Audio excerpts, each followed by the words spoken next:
that we had, last season team, was a family. This team seemed like they're a family at times, like you said, when they're on their highs, but at their lows, are they a family? You don't see it as much. Like you said earlier, some guys, congratulating some other guys that are on the team. Some guys, using their for their personal benefit or even trying to boost their own ego. I think this team in a whole just didn't have no finished end product and no fluidity within each other to, be accountable for each other and also be accountable for the things that they know they've done throughout this whole season, despite the injury bug of your best player. You got to know how to pivot at times. Yeah, that kind of goes into. I think you guys said it really well, so I'm just gonna kind of put a little end cap on it. They didn't play for one another. That's the most obvious thing in a team sport. Because just basketball, you can win with a star, but that star usually plays a part of a team role at the end of the day. Like, there isn't a player who is that talented who carries a team but also doesn't, help his own. There's a difference between a guy who's a ball hog and just wants the ball and there's a guy who just elevates his team. I think a good representation of that is like a Darius Acuff. Yes, he holds the ball a lot, but he elevates everyone on the court around him. But a player not like Acuff, who kind of just hogs the ball a lot, would be Dior Johnson or PJ Haggerty. They're not going to make your team better. Sure, they're going to put butts in seats, but they're not going to make your team better. And so you got a bunch of guys who I think were all really good of where they were at. I think it's best. Donovan Atwell is really your only transfer that you bring in who answers the call of raising his game or maintaining the production he had. Lawan Watts didn't. We found out Lawan just isn't big enough for Big 12 basketball. Might be big enough for high major and Power 5 basketball, but the Big 12 is its own element, right? You did a great job finding Petty, but if you want an honest answer, Petty is a little undersized still. I would love to keep Jalen Petty. I'm not saying I don't want him. I'm just talking about roster construction, right? Kind of moving into our next topic. You just look small. You look small, and whenever it's not going well, like Brett says, they give up. And that's kind of the only way you can put it. It's a failure in the year in terms of what you could have been. It's not a failure if you just look at it from a grand scheme of basketball production because you've made the tournament 3 years in a row, and you've been out first round, you've been out second round, but you've also were a minute away from the Final Four. So let's turn our heads to something that's more exciting to talk about and ideas or updates for 26-27 team. How the roster might look and who we think, just on our own opinion and expertise, at least in terms of what we know, what we say we know, on who could possibly be here and players you want to maybe say, hey, look out for, or players you want to kind of pitch to why they should be a Red Raider.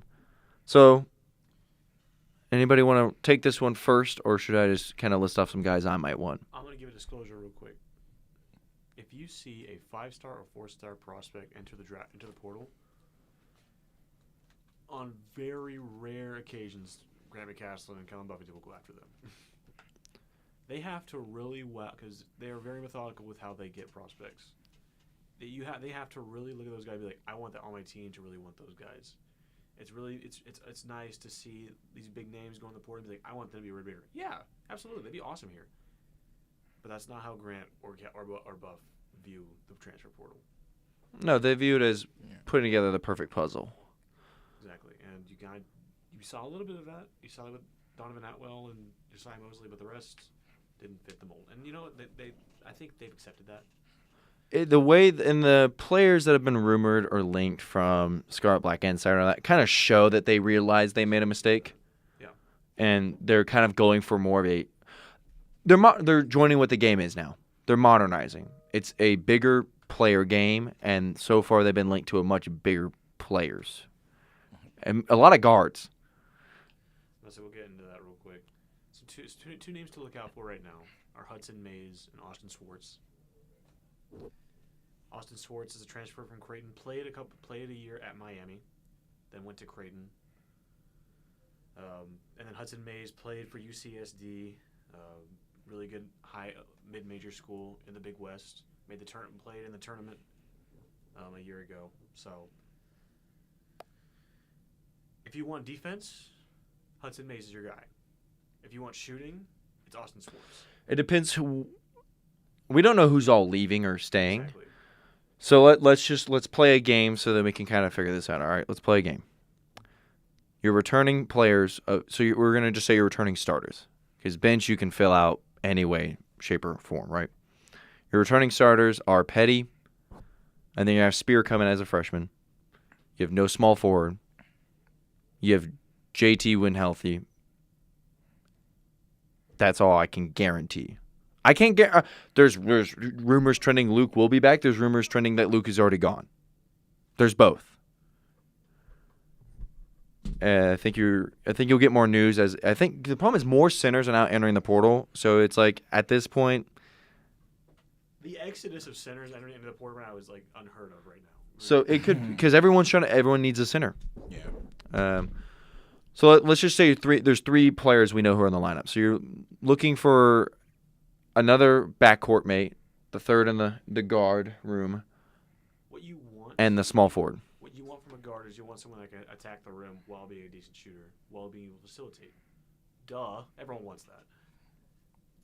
Your guy is Cruz Davis, the point guard from Hofstra, averaging over 20 a game, and this for the third best team in the CAA, who made the tournament and played against Alabama, who for the most part was holding his own. He actually played better than your lottery pick Yes, he did. against the same team within a couple days. Lost by less too. But no, Cruz Davis is 6'3", has great intangibles for a guard. He's from Irving, so there's rumors, always a lot of interest out there right now. But I would love to see Cruz Davis. It's kind of like he would be what Tyler Perry was for Grant back at UNT when they won the NIT. And there's also Corey Cotton. There's Corey Cotton. Yeah, I'm going to list off the heights of these players that Brett has mentioned. 6'3" is your shortest at Cruz Davis, but he's probably your best pure scorer of those. Hudson Mays is 6'5" combo guard. Shorts is 6'4" point guard, and Corey Cotton's a 6'6" combo guard. That would already be one of your tallest players on this year's roster. Be taller than your 2 point guards that you already have, because there's no official statement if they're coming back or not. And again, you're gonna here's the caveat. Nobody knows these guys, unless you're like really, really, really into college basketball in the transfer portal, which we are. You don't know these guys, and it's like I've never heard of them. Have you ever heard of Donovan Atwell before he came here? Like most people know. No. Terry Bryant, no. Josiah Mosley, no. No, and not to call it 90% of the fan base, but they really don't need to know. Exactly. Because they don't need to know until they sign the papers that they're going to wear the double T. Exactly. It's like you can't expect the high major, especially a high major pro like Texas Tech, just go after every single all-star that's coming up, unless your name is Kentucky. Well, we saw how that worked out for them. Exactly. It doesn't work like that. You can't. There's a reason why all-star teams never work. Shut up, Warriors. Shut up, Warriors fans. Well, they were an all-star team of a bunch of glue guys. It was glue guy all-stars. It was really. There's a reason why those Warrior teams will never be replicated. Never. They found our perfect recipe. But Joel, we talked about a bunch of point guards. That's kind of the only position that's been rumored and have been looked at by Tech. Is there another position or name that you would like to see the Red Raiders possibly attack? You could also just name off a build. You don't have to name off a certain player. Mm-hmm. This is a guy I watched a lot because I watched a lot of Big Ten ball. Devin Royal went into the transfer portal, and I've seen Devin play in high school when he was at Pickerton because my cousin went to school with him. And to see what he did at Ohio State for 3 years of production, back-to-back years, he tremendously found his shot there. I think he shot like a 37% from the field this year, but the year before he shot 27%. So he brought up his percentages by a lot this past year. He kind of phased out the rotation a little bit because Amir Bynum was getting more minutes than him. Amir Bynum is still really good player for Ohio State, but Devin Royal is like a slasher, but also he's not the best defensively, but he'll kind of stay in front of you. He'll kind of be like that man, kind of anchor, but not really be a big-time defensive player. But getting to the rim, the man's a slasher. He can shoot. He can shoot the lights out. When he gets high, he can shoot. And I like it. I like his kind of his player combo build. Like he's a slasher, but then also like he finds his own dribble off the first step, and he can get to the rim easily. I like Devin Royal a lot too. And I think one guy I was looking at. Well, I mean, I saw was the Boise State center Drew Fielder. It's pretty good, 6'11", 225. You know, with this training staff, you'll probably size him up a little bit, get him, to lean out more. But he's a physical guy down low. And Do you for really want them to 6'11" lean out though? Now, you saw what happened when you kind of went lean and more like athletic-y in terms of they can move quickly. Mhm. They got bullied in the paint. Yeah. I mean, 225, let's roughly say like he's still like a kind of more physical than Luke. But Luke was reported at 210, so I'm Yeah. just giving you there's your weight so basis. that's a big jump. So he can move. He can move slightly. I like how he gets around the rim and you can make some shot blocking efforts too. So How do you pronounce Dak's first name so I don't butcher it? Bingo. Bingo. Okay, Bingo. that's what I thought, but I didn't want to sound wrong, so I'm just gonna ask clarification. I posted this on my Twitter, and I'm gonna do a breakdown on him tomorrow because I really like his game. I think if you want to be big and you want to be physical, and you want some extra scoring in the paint. You want someone who actually is like a presence of having to, because you have to think of it when Toppin's there. The guy needs to be good enough to score that if they double Toppin, you can just dump it off for a dunk. yeah. Dak can do that. And me and Brett had a conversation about it. I don't know when we had a conversation about him. I think it's right when he entered the portal. But Brett had talked about how Dak can also create his own shot. It's limited, but it's there. He also shot 50% from the field, if I'm not mistaken. He's 7 foot, and you're not going to get many of those centers, but he doesn't move like 7 foot. I think that's the good part. He's a little skinny. I'm going to be honest. Dak is a little skinny. I would like him to get a little bit more weight on him. And then the center who just entered the portal about an hour ago at this point, from Georgia. Oh, Samanto. Mm-hmm. Cyril. Yeah. Mm-hmm. He's You want nice. to? I sent this in our group chat. You want a player who would embody toughest team wins? That's who embodies that, in my opinion. Yeah. From the rough film I got to watch, well, I was totally not in class while I was watching it. I was being very studious. What'd you learn? Oh, that Cyril is really good at playing defense. Okay. And he you know what he can do, guys? He can catch the ball in the air and dunk it. Ooh. We I love know. that. So, And he's grown from his first year at Georgia to his second year. He's had some very good progression through that. Because he wasn't starting games at first, and then started out 32 this year. yeah, so I think we're already 20 minutes into the top of the hour here. It's 3:21 local time. So I think we'll take a quick break and then quickly get into women's basketball portal. That's been way less publicized so far of interests. I tried to find some digging. I could barely find any rumored players to be wanting to come here. So we're just going to kind of talk about how we felt about the year and what we're excited to look for. But we're going to take a quick break. And, well, I'm trying to think of a segue for the song, but I can't. And we're just going to play it every time we touch.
Brett just hit a 6-7 in the I said break. 6 seconds. No, you didn't. I did. I said 6 seconds. Okay, well, Joel hit it for you. What was that? We're going to move to Lady Raider basketball here. I literally wrote in our script, I have no portal news. I have no idea what they're going to do in the portal right now. I will gladly admit that because I need to be better about it, but I have no idea. So, same question. It's probably going to be a different answer. It's been a week for the Lady Raiders because they lost in the same round as men's on the same day, within hours of each other. What are your takeaways from Gerlich and company this year? Joel. I like the improvements from last year to this year. You show a little more fight, especially during the first couple of games of the season. I'll say when you started going like a 10-0 run, you're like, okay, then maybe this team's actually real. You beat Baylor, and you're like, whoa, maybe this team is really, really, really In Waco. Yeah, Let's just keep that in mind. in Waco. You really have everyone gelled together this year. I don't know, like something about Gerlich and the culture she's brought in and everyone buying in this season, and this season to be exact, being the final year of Bailey Maupin. You get Addie Blacklock who's leaving. A lot of big-time seniors who are graduating and leaving this team. You just somehow got everyone to buy in and buy in at the right time. Like, it was a really passionate team that wanted to win games. They looked like they wanted to win. They looked alive, and they felt more of like, okay, I feel comfortable in this setting. I feel we have a chance this season. They all looked like they wanted to play for a reason. And that's the one thing I really liked about this team. Like I said from the beginning, I think Danae Fritz was a stud this season. I think Bailey Maupin was all-star amazing. Hema Nunez was amazing. Sonoda Collins, I mean, out of nowhere, just doing what she does and the role she played this year was very big time for them. And I think they needed that down the line and further in the future. That was amazing for what she did for this team. I think this team really played with a purpose this year, and the purpose was let's fight to the end, and let's show the world that we're not the same team from last year and that we have really done improvements, and this is to show for it. Cade, how many men's basketball players cried after the last game? 1. That was Donovan Atwell. The Lady Raiders, that entire team was balling, man. They loved each other. They loved playing together. They gave a. They were crying in the handshake line at the end of the game. They wanted to be out on that floor. You could tell how much just being March Madness meant to them. Competing, playing the game of basketball they grew up playing meant so much to them. And now, obviously, the season's over. They got blown out by LSU, fine. But you saw, you won. You need more skilled players. It was very textbook with how Texas Tech played. You talk about Danae Fritz, great defender, great shooter. The intangibles weren't really there. She was a great defender. And again, I'm not trying to disrespect anyone on the Lady basketball team. They were phenomenal this year. Sydney Love played a role, could take the ball up and down the court. I'm gonna chime in real quick. Overall, I'm disappointed with her production. Mm-hmm. She's coming off a 30-win season with UTSA with their starting guard. She was supposed to take this next step at the next level and be like your go-to off the bench. You saw flashes of it. There was times where she could shoot the lights out of the ball. The other times she looked lost. You need more skilled players in the transfer portal, and it's like, okay, obviously, but at the same time, you need to be funded to get players in the transfer portal. Yeah, we discussed this last week as well. That Gerlich immediately after the game was coming out and saying, I need more money. I can't compete." Because I think it was really smart how Gerlich put it, where she was like, look who we lost to. Look what happens when you get funding. You can do this kind of stuff, and it's kind of like a pat. I really like how Gerlich took that stance because she was like, we are playing in the same game as them. Sure, we didn't get the result. We play in the same game as them with way less funding. Could you imagine if we get funding, we could wear that shirt that I got Brett yesterday. It says 93 national champs possibly. I appreciate it, Gabe. Tough shirt. So yeah, and it's possible. It's very possible, and you see like even Coach Sharp after the game against Villanova was like, we're trying to bring the Lady Raiders back, and they can do that. They just gotta put now. You see what this team can do with the limited resources they have. Now you gotta keep. And there was good crowds this year. Mm-hmm. And I mean, there's a reason why they say in Lubbock there's not much to do other than watch sports and go to concerts, and if you're 21 or older, go to bars. Yeah. It's the truth. Hmm. And I think that's why if you've seen it when you put together really good sporting teams, you get the best fan base because they have nothing else better to do but then support your teams. It's also just like the Southern love, the Southern hospitality, where it's just like, go support your friends and family, right? They definitely need more funding because it's crazy to have this conversation. Because a year ago, I was sitting in Brett's chair, and we had a conversation about how Gurlitt should be not here anymore. Yeah, it was a real conversation we hadn't had. One day, she just said, "Yo, shut up. Give me the players I want. Give me the." I think we saw a Gurlitt have a team that she wanted for the first time in a while, and she had the right attitude from the players to do it. I think it's forgotten about so much in team building, because you saw the difference, and it's really on. You saw polar opposites from the last 2 years of these two teams for both programs. Men's team last year loved each other. Women's team, no. Yeah. And it's the opposite. So it just proves in the portal era, especially, Brett, that you need good personality and good attitude. It's why no one, like Brett said, wants to touch that kid who left Houston with a 6-foot pole. So I'm gonna give you a name who I really want. Okay, you're gonna do a pitch for a portal player. Yes. I love this. Let's hear it. Avery Jomstad. Okay. That's a name. She's from it is a name, right? It It is a women's basketball name. That's a name. No, she played at Utah this year. She's a fantastic shooter, and what you need, that's what played Texas Tech so much this season. Yeah. Is that the girl that was rumored that we're in the final 3 for her? Yes. And then she chose Utah over Tech? Yes. Okay. Just clarifying, because that name rang a bell, but I was just clarifying for me. Okay, keep going. Avery Jones, she's an elite shooter. Was one of the highlights of a Utah team that wasn't. They weren't bad this year. They weren't as good as they were last year. Yeah. So I think she was arguably the most consistent shooter on that team. So I really like to see her here. And you know what? For fun, we'll give you another one. I'll give you another one. Addie Brown from Iowa State. Almost all of Iowa State's teams in the portal. Yeah, almost every time. Yeah. Poor Cyclones. The two portal openings with both their last two teams that have been eliminated from some sort of contention, all their players have left. It was football, and now it's women's basketball.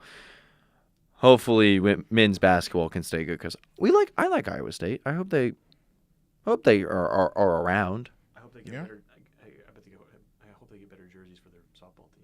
Oh yeah, I actually hate their softball uniforms. Good God, we'll save that for the next segment. The little mustard. But honestly, I think that's one of the things that you want to clean up. The rebounding too. You get Stephanie next year, but you need more. You need something more. You need someone with some finesse down low that's gonna work. We thought that was gonna be mostly Jada Malone this season, but she put in a shift at times, but just wasn't the premier dominant center for this team. But you definitely want to get someone down low that's going to have some finesse and someone that's going to finesse and rebound. But, you have Stephanie, but you got to add something a little more that is more mobile around to the rim. Especially when you don't know what it's going to look like with her next year. Yeah, that as well, too. Probably even harder to get right now is bigs in women's basketball. Yeah. So that's the biggest question mark, I think, for this team. But you're right, Cade. Money is the big thing now. NIL world, you got to have the cash to get the players you want, the players that you want to, bring to Lubbock. 'Cause, to people it's like, oh, it's Lubbock, but there's a culture here that I think is different than any other team in the country. It might not be the best location, but if you want to actually win, you probably be in a great system, come here. I've yet to have someone visit Lubbock, and after that, like someone who trashed Lubbock, and then they visited. I've had this multiple times. And they leave, and they're like, oh, it wasn't that bad. I had fun here. I was like, yeah, because you just think it's a desert town. Yeah, exactly. That's the infamous cactus emoji came from all that. But I really like how Gurlitt is going to attack the portal saying, I need veteran players. it's kind of the right idea in the new NIL world. Go get a bunch of older guys. Mhm. Because the young cats are just going to leave after 2 years anyway. True. So go get the older players who have a chip on their shoulder. Not Charles Bediako, but yeah. Yeah, no. Go get the older players who have eligibility left and don't have to use the court to get it back. Like, but go get juniors. Go get senior. Go get incoming who are going to be juniors and seniors in the fall, right? Mhm. Go get those players because it worked. Yes, true. And if it ain't broke, don't fix it. Exactly. Until it breaks, then fix it. You saw that with men's basketball. It finally broke. You had to fix it, right? So that's what we have for Lady Raiders. Any final remarks or anything? Because softball is going to take up a pretty big section of it because that's our main season right now here at Tech. I'm really trying to be careful when I say this, but y'all are gonna love the freshmen next year. No, I think there's I can't understand why wait. you're trying to be careful. Because Yeah, you don't want to get clipped. Joel, I agree with you 100% about the rebounding thing. And then you want veterans because you have someone like Jada Kearney who's going to be here next year, 6'5" center from Houston. Mhm. She's the number one rated recruit coming out of the city. It's big time. So you need someone to help her learn the college game. So I think you're 100% right about that. I'm excited to see how this team develops, and I've told them this, but player development and roster creations is so much fun to just pay attention to. So keep tabs on KTXT socials, KTXT_sports over on X. It's when we're gonna break all the news if we get anything, and then we'll turn it over to Instagram. So if you want up to date stuff, go to our X.com account. And yeah, we're gonna go into our next break here. Boot up, LMI or LMA. LMA. LMA. Child. Boot up. Coming up next, Tech softball.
That was boot up.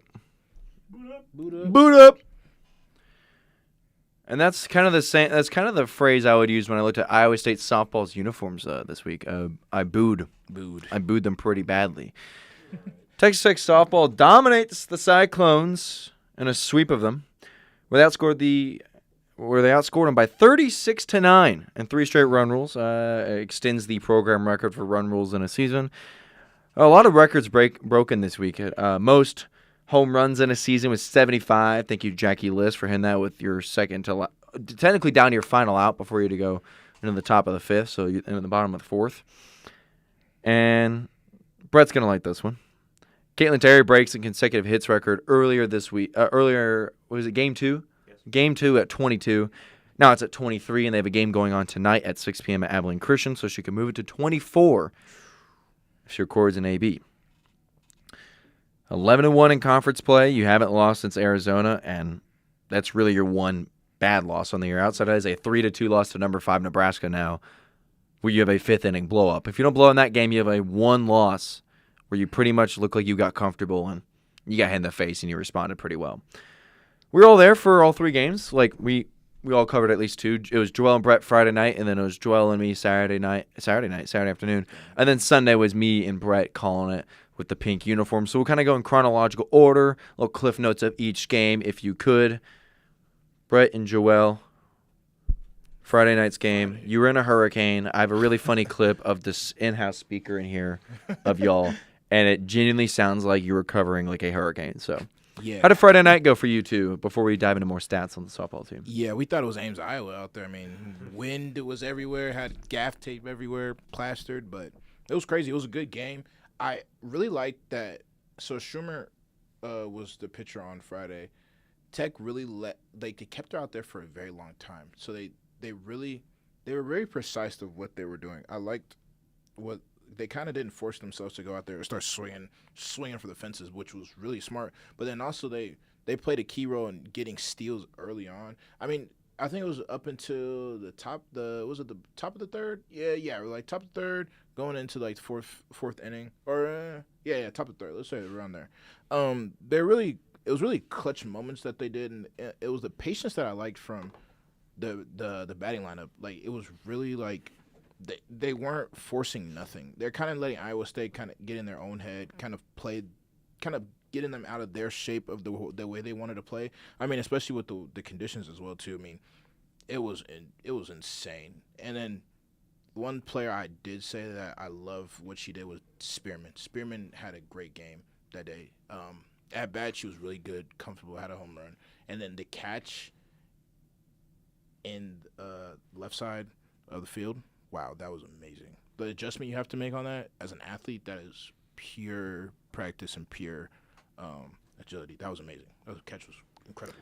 But overall, the game on Friday was really the tone setter for this team going into Saturday afternoon. No, yeah, for sure. I think going into that game, the main thing we talked about was Iowa State's inconsistency on offense. Coming into that game, they had to have a comeback against Drake. They swept Houston. It was like, okay, you kind of saw two sides of the coin. And this one, you got your lone run off a solo shot to center field by Caden Shepard, who is averaging like around 2.54 at the time she hit that home run. Which is not a bad average, but in softball, it's not a great average, which is kind of funny to say because there's a lot of 300 hitters. So yeah, keep going, Brett. So again, she's down. She was down in the batting lineup. I think she was like 6th. I think she ended the week like 5th or 4th or something like that, because she was like the only one playing consistent offense. And you go back to Sherman. I liked what you said about Sherman. Mm-hmm. Going into this game, she was the pitcher of the week in the Big 12. Yeah. She walked Houston batters twice all weekend. She got later into that game, in game 1, she was up to 6. Texas Tech was working her into the count, hit her in the face at one point. That was crazy. Shook it off though. Yeah. But no, this was Texas Tech weathered the storm because it was tied 1-1 going into the bottom of the second, and you find your stride, like Joel said.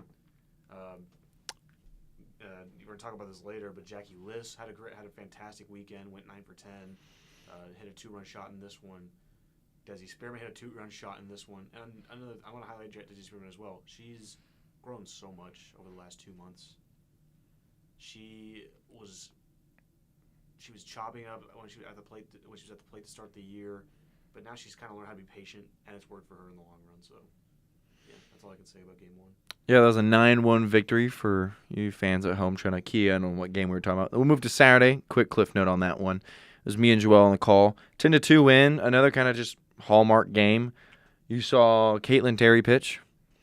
KT looked good. She had a couple innings where it kind of looked a little suspect, but she looked great. And again, Shepard hit another homer. Yeah. She was she was very well with her. I mean, it was like she had just another wilder. I was like, okay, Shepard, turn up. So that was good calls, by the way, for both of you on your 2 games. I did text y'all that, but Brett, you had a really good play-by-play on Friday, and Joel, you held it down there on Saturday. And so for anyone who wants to hear how quick someone can grow, go listen to Joel's first play-by-play of softball compared to this one. It's miles different. So he's a true professional, but Thanks, different. they wore their all-black uniforms. I really like their all-black. It's one of my favorite uniforms. Saturday was just a good game. I remember I said this, and I said if you played a 7 twice in a 3-game series against Iowa State, you are not a contender for the national championship. Because Iowa State should be a team that you don't have to worry about. It's a team who's inconsistent, up and down, and they're middle of the pack in the Big 12. That is a team you should dominate. And you did. You dominated them, Joel.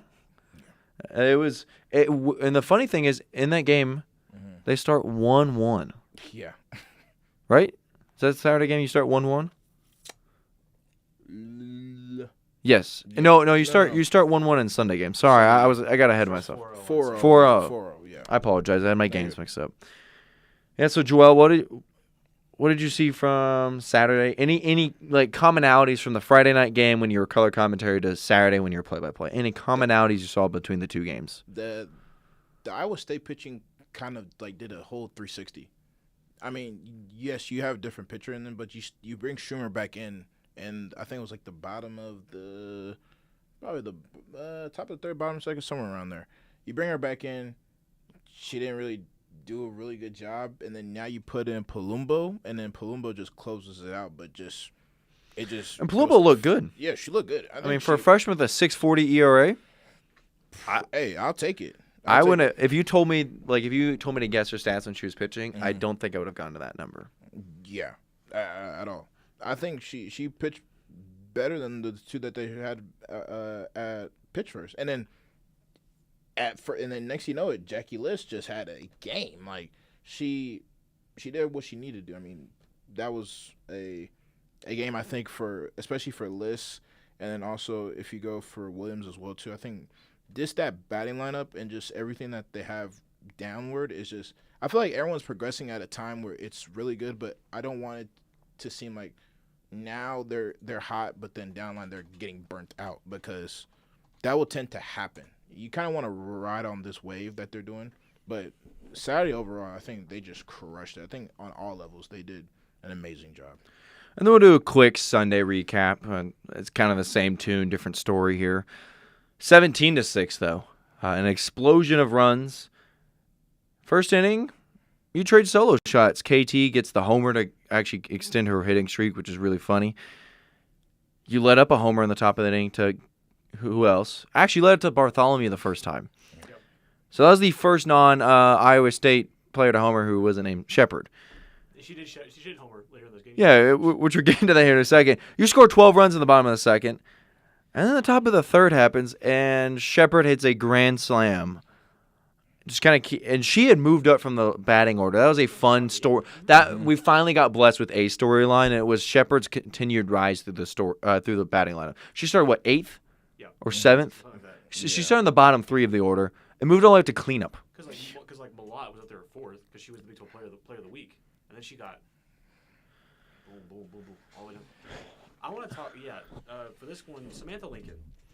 We saw the side of Samantha Lincoln that makes her really, really good. We saw the side that she still needs to work on. When there's no runners on base paths, Samantha Lincoln is a fantastic pitcher. When she gets herself into a pickle, you get a grand slam. She's really obvious with she has tells she's gonna give you. The lean she does, she starts to hunch over a little bit when she wants to give a pitch. She doesn't really like. So, again, and not to say that she's 7-0 on the year, best pitcher by ERA, but she has to work on getting herself out of jams. She has to work on how to deal with runners on a base path going forward if she's going to continue to be an elite pitcher. I want to mention a fun stat. Texas Tech actually is undefeated at home this year because they rebranded the name. They have one loss at the Rocky Johnson Field, but now it's the Tracy Sellers Field, and they haven't lost yet. So they're actually back to being undefeated at home. That's true. And then another thing, there was 4 errors in that game for Iowa State. That was one of the worst games I ever watched in terms of competence playing defense. Communications, there was errant throw. It was awful. You want me to describe my favorite moment from that game? I know exactly what it is. So Maya Davis comes up, and Maya Davis in this game, by the way, hits 2 rockets of home runs, right? 2-homer game. And a triple. And a triple. We'll get to that in a second. Maya Davis almost hit for the cycle, and the weirdest way she got the single is Maya Davis, is known for her speed, hits a bunt to Sherman. This is the bottom of the second, correct? Yeah. Sherman, just the play before this, the batter before this had tried to make a throw to third on a routine out on Haley Toney, and throws it over to third to get the lead runner and threw it into the Tech dugout. So that's the scene we're in. First pitch to Davis is a bunt right to Sherman. And, Davis speeds down the line. She's hustling hard. Sherman picks it up with the right hand and, flips it over throws a bullet over to first. And there's no one at first.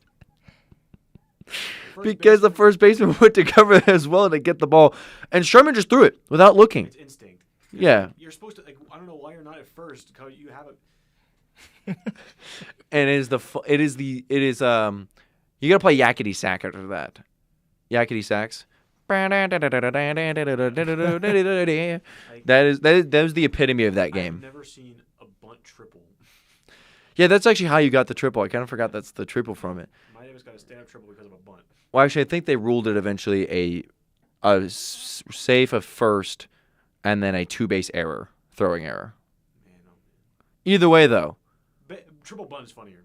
I like saying triple bunt, but Triple bunt. God, that was just kind of the amalgamation of the entire weekend for Iowa State. it slowly unraveled. Yeah, exactly. And you can't blame it all on Sherman. No, she was actually the reason why the games didn't look as bad. Exactly. And actually, an hour from now, first pitch will be happening.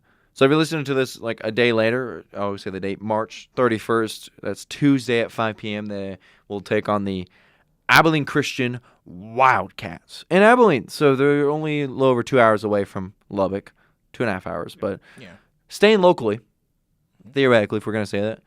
So you're going to keep staying locally. And then Thursday, Friday, Saturday, that's April 2nd through 4th. That's 6 p.m., 6 p.m., 12 p.m. Texas Tech hosts BYU at Tracy Sellers Field. Joel will not be there. He'll be at home celebrating family with Easter. Celebrating family with Easter? Celebrating family with Easter? No, that's celebrating Easter with family. No, that's the new way of celebrating holidays. You're celebrating you're celebrating Christmas with celebrating family with the Christmas. There you go. Turkey Day with the Christmas. Yeah, celebrating Thanksgiving with the family. Yeah. So they'll host listen that. to Brett and Cade, please. Yes, please do. It's going to be a good broadcast all weekend. And then also, too, Iowa State is 0-51 against top 2 teams in the country now. So yeah, with they came in 0-49. 0-49. They of course didn't win. So yeah. But yeah, a little wrap up here. Softball stats on them. That's kind of fun. This is as of March 28th, so the stats probably been updated. But when I made this script, the NCAA still had yet to put in the Iowa State stats or Sunday stats. Thank you, statisticians. Number 2 team batting average at 401. Number 4 team in the country, team ERA at 154. 5th in hits, 3rd in RBI, 7th in stolen bases at 82. And they all could jump up. That's also number 1 in all categories in the Big 12. Ay. Good luck for anyone in OKC this year. good luck for anyone playing in a regional against them right now. Because, like we said on Sunday, especially because we had to find something to talk about. They're playing their best softball so far, but there are so many mistakes still, which is all but even scary. I mean, there are so many times that now that Haley Tony's turned around, there's still players who have. My Davis had a multi-strikeout game. She didn't get a hit until Saturday. And she was on a 1-for-10 streak before that. So I don't want to know what this team looks like when they're firing on all cylinders. And we'll move to a team real quick that isn't firing on all cylinders. They get swept going to TCU. That's your Texas Tech men's baseball team, who also are playing Abilene Christian tonight, just here in Lubbock. Both stick and ball teams playing the same school. 15-11 overall, 5-4 in conference play. You dropped to 10th in the Big 12 after one series. Of course, swept. It's bad. It was bad. This is a little quick set. If you had beaten TCU, you would have gone up RPI plus 28. Because you lost, you went minus 73. Because TCU is not a good team either. Yeah, they're not good. No, and you also had one of the weirdest runs of social media posting I've ever seen. Just a blunder. Stay for the hissy fit. Come on, guys. You got to stay for the hissy fit. You should have said stay for the terrible pitching. Because your team ERA is 6.40. And that's as of Thursday, March 26th. That stat has definitely gone up. So is your run per game. You're averaging 10 runs per game since March. Your offense is really good. Your pitching staff, I think Joel could get a strike. Yeah, probably. Yeah. Hey, no, he's going that right down the middle, bro. He's throwing 102. And guess what? Tommy They're John. probably the other teams are probably hitting it the same way, but I mean nothing's worse. But yeah, 185 team whip, by the way. That's good for 245th in the country. Remember, this was a program who was hosting regionals and going to the World Series not even a decade ago. The silence proves how we feel. Any final remarks? We would cover more about Tech baseball, but it's unfortunately you're going to hear the same exact breakdown every week. Scored a lot of runs, pitching was bad. Until something changes, we don't have really no storylines to talk about. Did have two-way player of the week though in all the countries, so shout out to them. Any final remarks before we send this thing on home? Sell out the cellar. Sell out the sellers. It's Easter weekend. If you're not going home, you better be at the softball field, man. And you can join me and Brett. We'll be there. Yeah. And maybe some guests. Maybe some guests. And maybe some eggs, because it's Easter. Okay. Thanks, guys. That was 3 and Out. Until next time, I'm Cade Welty. Alongside me was Joel Fosu, Brett Ramirez. Macy, get well soon. Get well. Kung Fu fighting coming up.